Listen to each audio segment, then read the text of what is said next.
Astaghfirullah.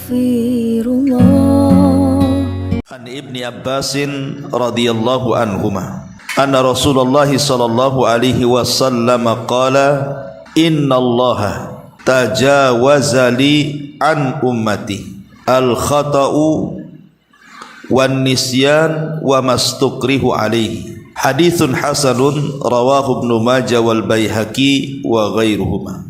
Dari Ibnu Abbas radhiyallahu anhuma, Nabi sallallahu alaihi wasallam bersabda, sesungguhnya Allah memberikan pengampunan kesalahan dari umatku akibat kekeliruan atau lupa serta keterpaksaan. Hadis ini hasan, diriwayatkan oleh Imam Ibnu Majah, Al-Imam Al-Baihaqi dan selain keduanya. Ma'asyiral muslimat yang dimuliakan Allah Subhanahu wa taala, hadis ini adalah hadis yang menunjukkan kepada kita tentang si'atu rahmatillah, luasnya kasih sayang Allah Subhanahu wa taala kepada hamba-hambanya. Lah, bentuk kasih sayang Allah adalah Allah tidak mencatat dosa pada siapapun yang melanggar dikarenakan al-khata' karena tidak sengaja, wan nisyan karena lupa, wa mastukrihu alaih atau karena dipaksa. Dan ini bentuk kasih sayang Allah Azza wa Jal kepada kita. Ketika Nabi SAW mengatakan innallaha tajawazali an ummati, sesungguhnya Allah memberikan atau mengampuni kesalahan-kesalahan dari umatku.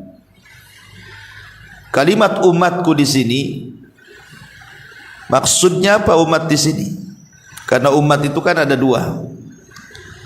Ada yang disebut dengan ummatud dakwah, ada yang disebut dengan ummah al-ijabah.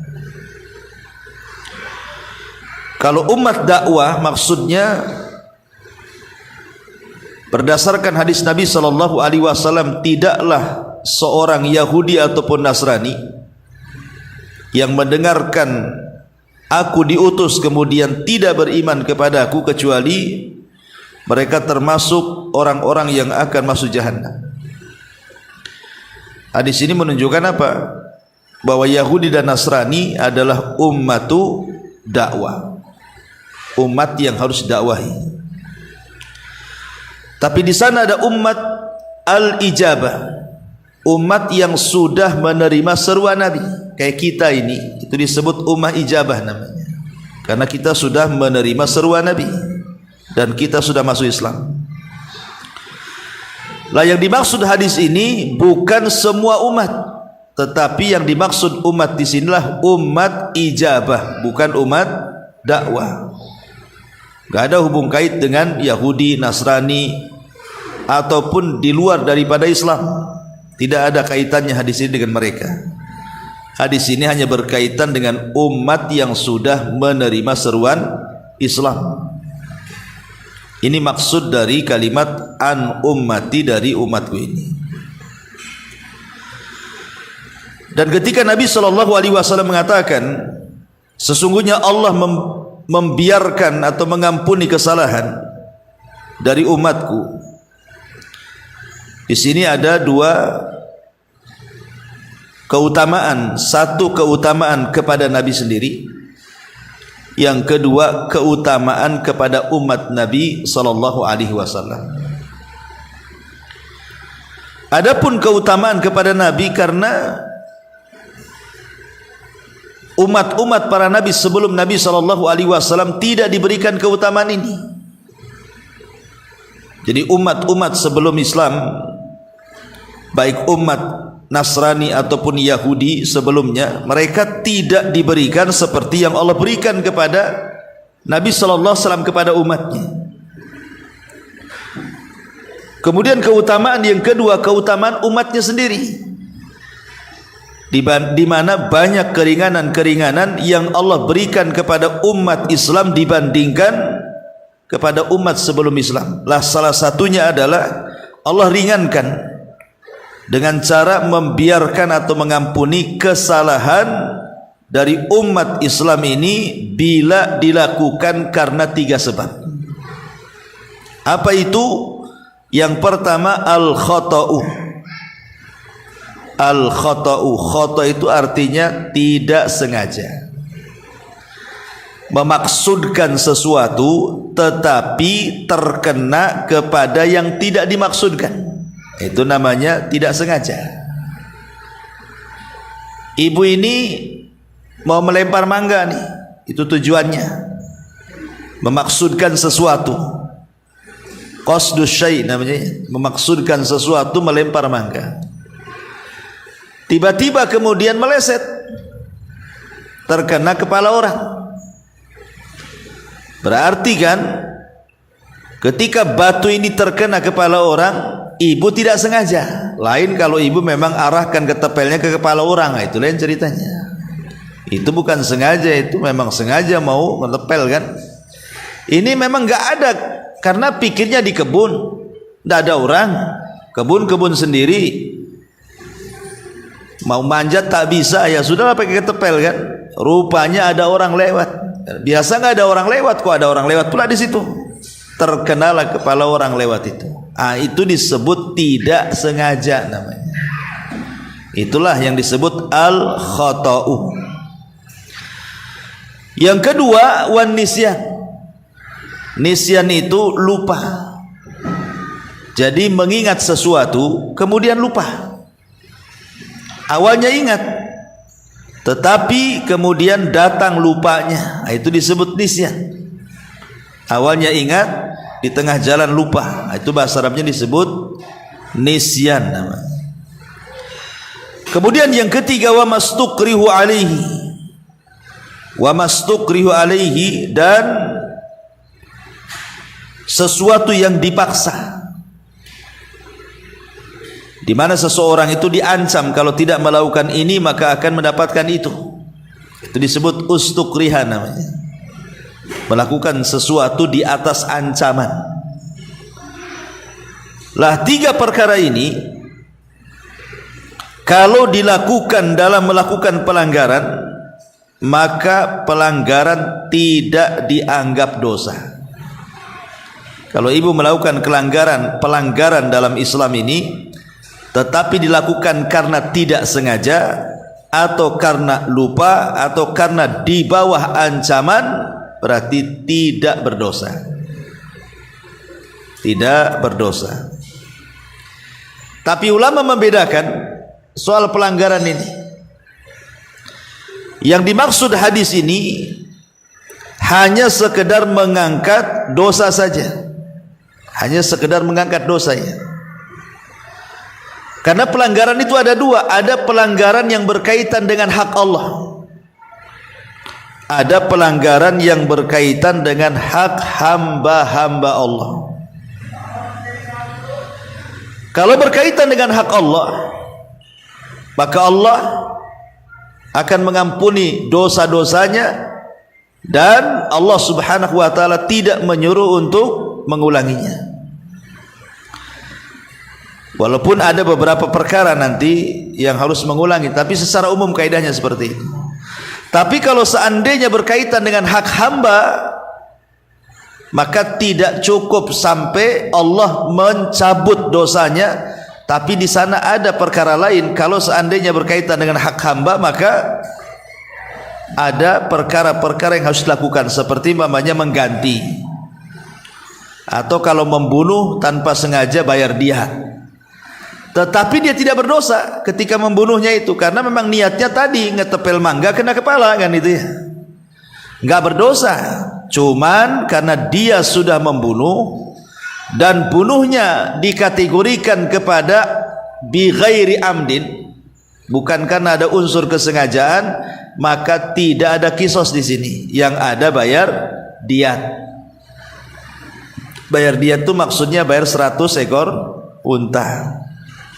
Karena tidak ada unsur kesengajaan. Tapi kalau sengaja, kisos, ya, dibunuh karena sengaja membunuh gitu ya.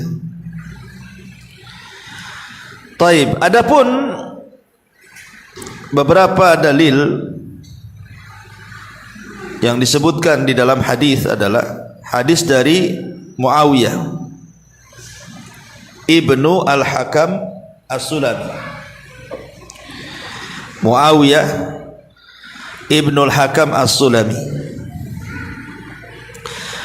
Jadi suatu ketika kata Muawiyah, saya sholat bersama Nabi, kata Muawiyah. Tiba-tiba di samping saya ada orang bersin. Maka secara refleks aku katakan kepada orang yang bersin itu, yarhamukallah. Padahal lagi sholat tuh. Ya, jadi saya memang sholat di sini, di samping ini bersin.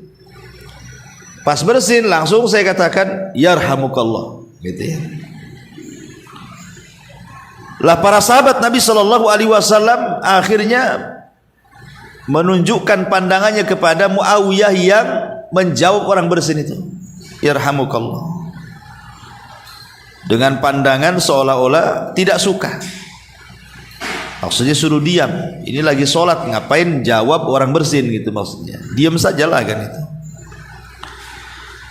Akhirnya kemudian dia pun gak enak karena sahabat itu berusaha untuk mendiamkan diriku. Tetapi setelah selesai sholat, maka Nabi SAW mendekati aku dan dia mengatakan, ma ra'aitu, kata Muawiyah, mu'alliman qablahu wala ba'dahu ahsana ta'liman minhu. Demi Allah, aku tidak melihat seorang pengajar sebelumnya atau sesudahnya yang lebih baik cara pengajarannya daripada Nabi SAW. Fa wallahi, demi Allah, ma qaharani, dia tidak membentakku, wala darabani, dia tidak memukulku, wala syatamani, dia tidak mencelaku. Qala, bahkan dia mengatakan, inna hadhihi salata la yasluhu fiha syai'un min kalamin nas. Sungguhnya salat itu tidak boleh tercampur dengan ucapan manusia. Innama huwa at-tasbihu wa takbiru wa qiraatul Quran. Salat itu hanya ada tasbih, takbir dan bacaan Quran. Syahidnya apa di sini? Apakah Nabi SAW menyuruh Muawiyah ibn Hakam al-Aslami mengulang solatnya? Tidak. Padahal dia jelas-jelas ngomong ketika solat kan, yarhamukallah. Kalau melihat konteks hadis Rasul, solat itu hanya tasbih, takbir dan baca Quran, berarti kalau dalam solat kita memasukkan ucapan manusia, batal solatnya. Batal solatnya. Tapi karena Muawiyah ini tidak sengaja, karena ketidaktahuannya, dia kan nggak tahu kan itu. Ada orang bersin refleks yarhamukallah gitu. Kalau dia tahu kan batal solatnya. Tapi karena dia refleks tidak tahu hukumnya, dia mengucapkan yarhamukallah, Nabi SAW tidak menyuruh mengulang solatnya, sah solatnya dan tidak berdosa. Karena Muawiyah melakukannya bukan karena ada unsur kesengajaan. Tidak, dia tidak sengaja melakukan itu karena dia tidak tahu hukumnya ya. Jadi ini menunjukkan bahwa orang yang melakukan sesuatu tanpa ada unsur kesengajaan tidak dicatat dosa kalau berkaitan dengan hak Allah. Tapi kalau berkaitan dengan hak hamba, pamannya ibu nggak sengaja pulang dari sini, ibu datang pakai sendal japit swallow, ya kan, pulang pula sandal karfil, ya, sampai rumah lah kok sendalnya beda, iya nggak sengaja, ya sudah nggak usah dibalikin, enak kali, nggak boleh dibalikin, ini hak orang ya kan, kalau hak orang dibalikin, apalagi ada tulisannya Ummu Nisa di situ, wah udah jelas ada orang punya orang gitu kan. Jangan kemudian diambil. Itu kalau berkaitan dengan hak hamba dibalikin ya. Tapi kalau berkaitan dengan hak Allah ya sudah selesai gitu maksudnya. Harus dibedakan ya. Jadi unsur ketidaksengajaannya itu kepada siapa? Kalau hak Allah selesai, tidak perlu diulang gitu maksudnya ya. Kayak tadi sholat kemudian ngomong seperti Muawiyah bin Hakam As-Sulami ini, ya tidak diulang. Tapi kalau hak hamba gitu ya, ambil sandal tadi pulang ya dibalikin gitu maksudnya. Nah, itu perbedaan antara hak Allah dengan hak hambanya ya. Taib masyarul muslimat yang dimuliakan Allah Azza wa Jalla, ini tiga perkara ini adalah contoh tentang rahmat atau luasnya rahmat Allah Subhanahu wa taala. Kemudian faedah hadis juga selain daripada menunjukkan luasnya rahmat Allah kepada hamba-hambanya, yang kedua juga anna jami'al muharramat fil ibadah ghairal ibadati idza fa'alaha al-insan jahilan aw nasiyan aw mukrahan fala syai'a alaihi fima yata'allaq bihaqqillah. Amma haqqul adami fala yu'fa anhu min haitsu ad-dhaman wa in kana yu'fa anhu min haitsul itsmu. Maka di sini kata ulama, semua hal-hal yang diharamkan dalam perkara ibadah dan juga selain ibadah, apabila dilakukan oleh manusia secara jahil karena kejahilannya dia tidak tahu, atau lupa ataupun karena dipaksa, maka tidak ada dosa baginya. Tetapi kalau berkaitan dengan hak adami, maka tidak dimaafkan soal ganti rugi. Yang dimaafkan itu hanya dosanya saja. Ganti ruginya tetap, tetapi dosanya dimaafkan. Umpamanya ibu ngelempar apa gitu ya, ada ayam di sini di depan rumah tuh, dilempar ayam tuh. Rupanya terlalu kencang lah ayamnya pergi, orang pula lewat di situ. Kenalah spion motornya pecah kan itu kan. Kan ibu nggak sengaja mau melempar ayam kena spion kan gitu ya. Maka di sini dikatakan fala yu'fa anhu min haitsu dhaman. Tidak dimaafkan soal ganti rugi, tetap ganti rugi. Gitu maksudnya. Wa in kana yu'fa anhu min haitsul ismi. Tetapi kalau soal dosa tidak berdosa karena tidak sengaja. Lain kalau ibu memang sengaja nunggu di depan pintu, nunggu motor itu lewat kan itu. Sengaja mau mecahin spion kan itu ya. Nah, itu lain lagi. Jadi itulah perbedaannya hak Allah dengan hak hamba. Kemudian juga faedah yang ketiga, wa fi'luhu sallallahu alaihi wasallam tasri'un li ummati wa yadullu aidan ala anna ad-din yusrun. Di sini ada kalimat wa yadullu aidan ala anna ad-din yusrun, bahwa asal agama ini banyak kemudahan. Dengan diangkatnya dosa kepada orang yang tidak sengaja, orang lupa ataupun orang yang di atas keterpaksaan itu, maka menunjukkan bahwa agama ini ada kemudahan. Inna dina indallahi yusrun, agama ini mudah. Tetapi khusus yang ketiga, wa mastukrihu alaihi, sesuatu yang di di bawah ancaman orang, di bawah ancaman orang, ini yang bukan kaitan dengan hak adami sekali lagi ya. Tetapi ini kan yang berkaitan dengan hak Allah saja. Seperti umpamanya ibu diancam suruh minum khamar, kalau enggak gitu ya, maka akan disakiti. Maka terpaksa ibu minum khamar. Dosa tidak, karena ibu di bawah ancaman. Beda pula kalau seandainya ibu diancam disuruh membunuh orang, bunuh atau kamu kubunuh, itu beda. Bunuh dia, umpamanya ibu dikasih pisau, tusuk dia, atau kalau tidak ibu yang saya tusuk ya. Pukul dia, kalau tidak mau pukul saya yang pukul ibu, itu namanya di bawah ancaman. Maka yang seperti ini tidak boleh dilakukan, tidak boleh dilakukan. Dan kalau masih nekat juga nusuk orang gitu ya, maka ibu berdosa, nggak boleh ya. Bunuh dia, kalau tidak saya bunuh. Ibu berdasarkan hadis ini, ya sudah saya bunuh sajalah kan dimaafkan. Tidak dimaafkan. Kalau menghilangkan nyawa itu tidak dimaafkan. Kenapa? Kok ibu boleh menghilangkan nyawa orang sementara nyawa ibu tak mau hilang kan gitu namanya ya. Enak saja namanya. Nah, kalau yang seperti ini tidak boleh dilakukan. Sebab kalau dilakukan tetap berdosa dan ibu dikategorikan membunuh. Nah, ini bukan di atas ancaman, ini sudah masuk kriminal namanya ya. Yang dimaksud wa mastukrihu alaihi ini seperti dalam kisah Ammar bin Yasir.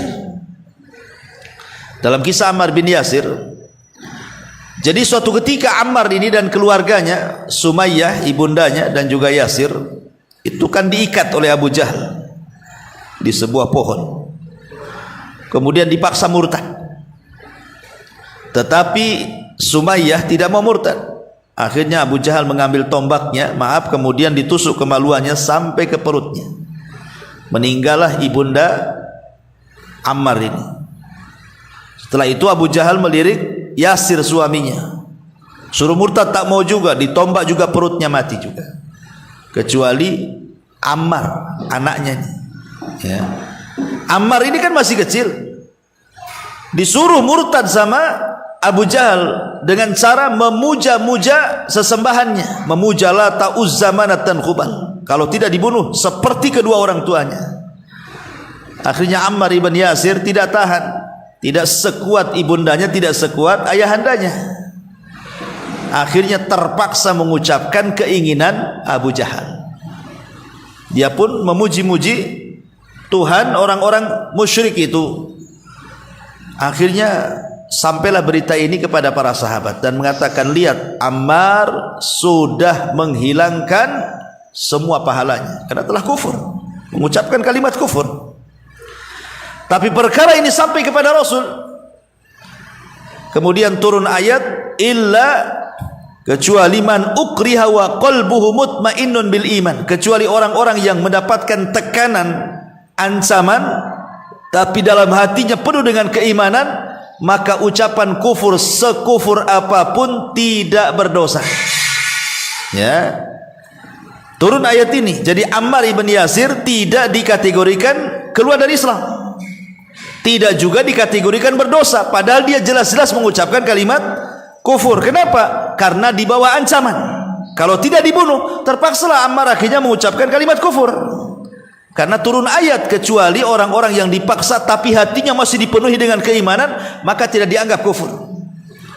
Nah, kalau yang seperti ini di bawah ancaman, inilah kaedahnya di sini, tidak berdosa. Tapi kalau disuruh membunuh, ini kan hanya suruh mengucap, tidak ada kaitan dengan nyawa orang, tidak ada kaitan dengan menyakiti orang, kan hanya mengucapkan saja bahwa Lata, Uzza, Manat itu berhala begini-begini, itu saja. Nah, kalau yang seperti ini dimaafkan dan tidak dikeluarkan dari Islam. Yang tidak boleh itu kalau dibawa ancaman dalam rangka menyakiti atau membunuh. Nah, itu tidak boleh. Sakiti kalau tidak saya sakiti, pukul kalau tidak saya pukul, bunuh kalau tidak saya bunuh. Nah, ini tak boleh, tak boleh dilakukan. Kalau dilakukan tetap berdosa, tidak masuk dalam hadis ini. Dan kalau sampai membunuh, kisos, karena anda membunuh. Nah, jadi ini harus dibedakan tentang hadis Nabi SAW, innallaha tajawazali an ummati al khata'u wan nisyanu wa mastuqrihu alaihi. Taib, kita masuk ke dalam contoh-contoh dari hadis ini. Seperti apa contoh-contoh yang disebutkan para ulama? Contoh yang pertama, rajulun yusalli fasta'dzana alaihi rajulun ay qara al-bab faqala tafaddal nasiya annahu fi salati fala tabtul salatuhu li'annahu nasin wa lam yata'ammad al-ithmu. Contoh nih, di sini dicontohkan seorang laki-laki sedang sholat, ibu sajalah, ibu sedang sholat duhur, asar di rumah gitu ya. Datang pula tamu, ngetuk pintu, Assalamualaikum. Ibu ini lagi sholat, refleks, waalaikumsalam, silakan masuk. Lagi sholat tuh, ya. Tetapi ucapan itu keluar begitu saja. Terkaget ibu gitu, kok saya ngomong jadinya, nah, gitu ya. Maksudnya mengeluarkan kata-kata silakan masuk itu, sementara ibu sedang sholat, itu karena ibu lupa kalau ibu sedang sholat. Kalau diucapkan ibu sedang lupa, ibu sedang sholat, itu tidak ada masalah, tidak membatalkan sholatnya. Lain kalau memang ibu sudah tahu dan ibu bukan lupa, kemudian menjawab salam dan mengatakan silakan masuk, batal sholatnya, batal sholatnya, ya, harus diulang. Ini contoh seseorang lupa gitu ya. Atau umpamanya contoh yang lain, rajulun ukriha ala an ya'kula fi nahari Ramadan fa akala fala yufsidu saumahu li'annahu mukrah. Umpamanya ibu diancam orang, ibu lagi puasa nih, minum, kalau tidak saya pukul, kalau tidak saya bunuh, kalau tidak saya sakiti. Karena ibu ketakutan, akhirnya minum. Apakah batal puasanya? Ulama mengatakan tidak batal puasa, kecuali ibu ini kesempatannya lain itu, yang menikmati namanya ya. Tapi ibu tidak mau, selagi puasa kau suruh minum, nggak mau. Tapi karena saking ketakutannya, mau dipukul, mau dibunuh, mau diapa, terpaksalah minum. Maka minumnya orang yang berpuasa di bawah tekanan ancaman tidak membatalkan ibadah, puasanya sah, lanjutkan saja ya. Ini contoh juga. Atau contoh yang lain, Shaimun akala yadhunnu syamsa gharabat thumma tabayyana annaha lam taghrub. Namanya ibu malam-malam sudah niat ingin puasa nih, siang-siang udah niat nantilah jam 4 bangun sahur. Tahu-tahu ibu bangun karena cuacanya mendung, ya kan, listrik pula mati. Langsunglah ibu masak. Ya, sudah masak, sudah makan, rupanya jam 7. Nah, itu kan. Pas tengok gorden, tengok jam, oh jam 7 ini. Nah, apakah puasanya batal atau tidak? Kata para ulama, tidak membatalkan puasa, karena tidak tahu ya. Lain kalau sudah tahu jam 7 sengaja masak, itu lain lagi, itu memang nggak niat puasa gitu ya.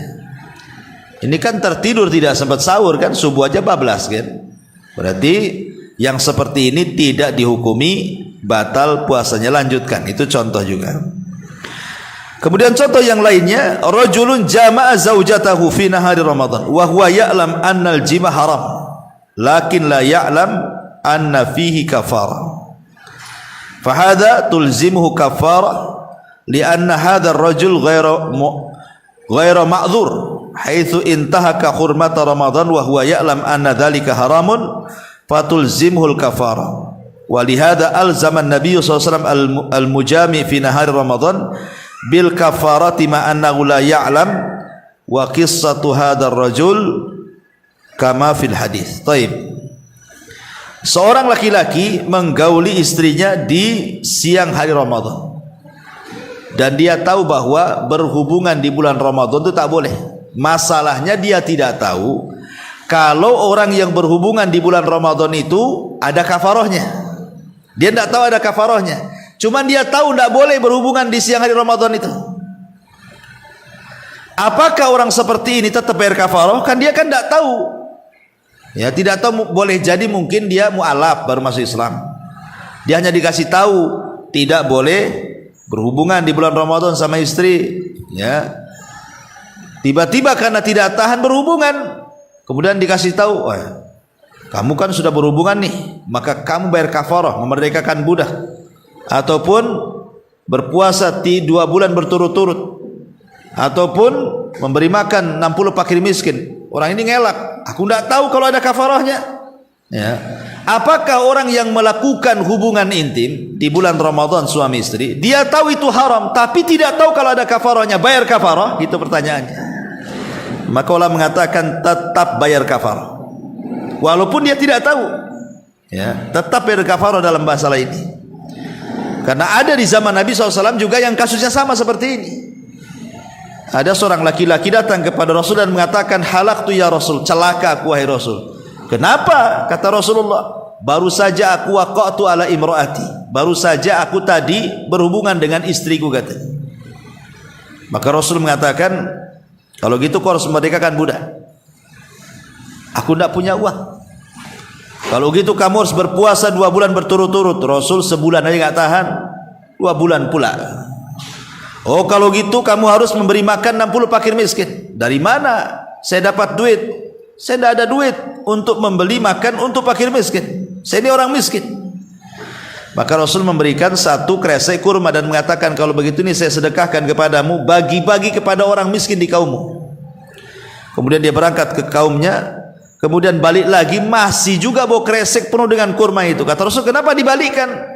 Kata orang ini, demi Allah di antara dua lembah itu tidak ada orang miskin kecuali aku, katanya. Akhirnya kata Rasul, ya sudah, ambil pulang. Itulah orang paling enak, orang miskin ngelanggar dapat kurma tuh. Ini orang ini kan tidak tahu, tapi tetap Rasul nyuruh bayar kafarah kan. Nah, jadi ada hal-hal yang tidak lepas daripada kafarah. Ini juga salah satu contohnya. Kemudian contoh yang lain, rajulun zana wa huwa ya'lam anna zina haramun lakin la yadri anna zani al-musan alaihi ar-rajmu wa qala innahu law alima anna alaihi rajmu ma zana fa innahu yurjam. Taib. Seorang laki-laki berzina dan dia tahu bahwa zina itu haram, tapi dia tidak tahu bahwa zina orang yang sudah menikah itu dirajam. Wa qala innahu, dan dia mengatakan kalau seandainya berzina orang yang sudah menikah itu ada rajam, tentu saya tidak akan berzina. Karena aku tidak tahu tidak ada rajam, maka aku berzina. Maka para ulama ketika menghukumi apakah orang ini dirajam atau tidak, bisa dipahami pertanyaannya. Jadi ada orang berzina dan dia sudah menikah, tapi dia tidak tahu bahwa hukuman berzina bagi orang yang menikah itu hukumannya rajam. Dia kira kalau hanya berzina, ya seperti anak muda berzina yang belum menikah, ya paling dicambuk gitu ya 100 kali atau diasingkan setahun. Dia tidak tahu hukumnya ada rajam, sehingga dia mengatakan kalau kau berzina berarti engkau harus dihukum rajam. Dia mengatakan aku tidak tahu hukumannya kok, aku nggak tahu bahwa hukum berzina itu ada rajam. Coba kalau aku tahu, aku tidak akan berzina. Tapi sudah berzina dia, orang ini, bagaimana hukumnya? Maka ulama mengatakan idzan al-jahlu bima yatarattab 'alal fi'li laisa bi'udhrin. Innamal udhru idza jahila al-hukmu. Di sini tidak ada alasan untuk tidak dirajam, tetap dirajam. Kenapa? Karena dia sudah tahu bahwa hukum zina itu haram. Kenapa dilakukannya? Soal kemudian dibalik itu ada rajam atau tidak rajam, gak ada urusan. Tapi kamu sudah tahu bahwa hukum zina itu haram, masih juga dilakukan, terpaksa dirajam. Ya, enggak gugur rajamnya. Nah, ini kenapa demikian? Karena hadis ini berkaitan bukan dengan masalah kafarah, tapi berkaitan dengan masalah hukum. Orang yang tahu hukumnya haram kemudian dilanggar, maka tidak ada keringanan bagi dia. Ya, bagi hukum-hukum yang terlahir daripada hukum-hukum itu. Kemudian contoh yang lain,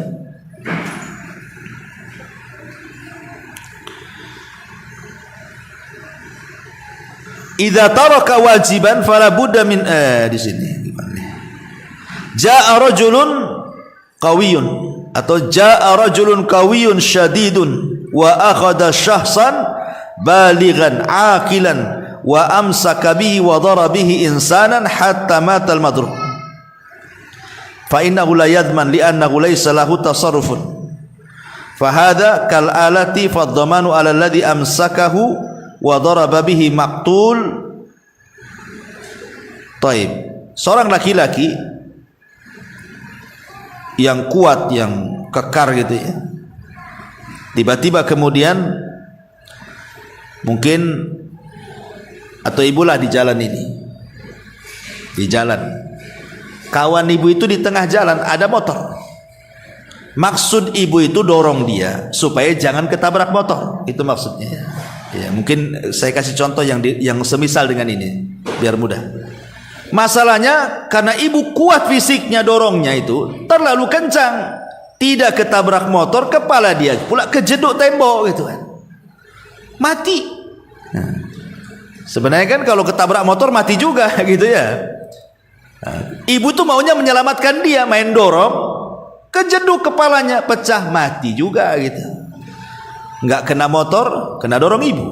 Tapi maksud ibu kan dorong itu menyelamatkan dia dari motor, maksudnya bukan membunuh dia gitu ya. Maka apakah kemudian karena ibu sudah mendorong dia, mungkin bahasa di sini ya, apakah kemudian ibu sudah mendorong dia, kemudian ibu juga berdosa karena membunuh orang? Ini kan orangnya mati ya, karena ibu dorong, maka tidak berdosa. Karena ibu kan niatnya bukan membunuh, justru menyelamatkan ya, tidak berdosa. Nah, tetapi ini kan maksud kepada apa? Kepada pembunuhan tanpa sengaja ya, masuk kepada pembunuhan tanpa sengaja. Berarti kalau keluarga korban menuntut ya bayar dia ya, kalau menuntut kan ya, kalau diikhlaskan alhamdulillah lah kan, wallahu a'lam ya. Nah ini juga diantara contoh-contoh yang disebutkan oleh para ulama. Atau man nasiya an yusalli al-maghrib summa tadzakkar ba'dal isya wajaba alaihi al-qadha. Orang yang lupa salat maghrib baru teringat ketika isya ya harus diqadha. Bukan udahlah kan udah lupa, udah nggak usah qadha, nggak bisa. Ya kalau perkara ini harus diqadha gitu ya. Cuman lupa dia tidak berdosa. Karena lupa namanya Allah mengampuni orang yang tidak ada unsur kesengajaan lupa dan orang-orang yang di bawah ancaman.